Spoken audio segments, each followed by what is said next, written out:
Hello everyone, welcome back again to Foxtecc, and in this video I'm going to be showing you how you can turn off Twitter notifications that come to your email. Now Twitter or X can deliver you push notifications that you get directly on the app, and you also get your emails, which are separate of course. So I'm going to guide you through the process on how you can manage them.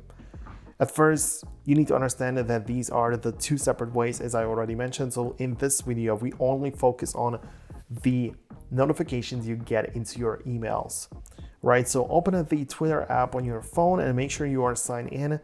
And once you're in the app, tap on your profile picture in the top left corner.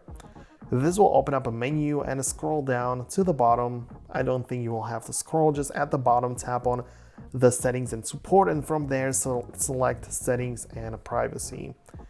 Now you're in the settings page, which you can also navigate using the search bar at the top if you prefer, but we're looking for the notifications, so you can already see it right here.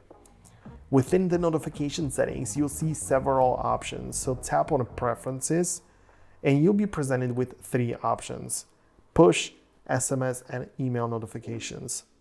Since we're focusing on email in this video, tap on email notifications. In this section, you'll have the ability to manage which types of notifications are sent to your email. At the top, there is a comprehensive toggle that allows you to disable all email notifications at once. If you don't want any of them ever to show up in your inbox, simply toggle them off and just make sure that you don't get them.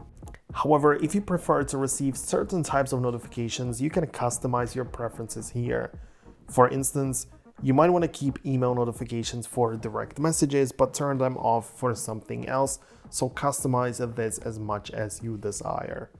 Hope you found this tutorial useful. As you can see, this is everything, so I'm not going to drag it out any longer than it really needs to be. So if you liked it, make sure to hit the thumbs up and subscribe below so you don't miss future videos like this one. Thanks a lot for watching, and I'll catch you in the future.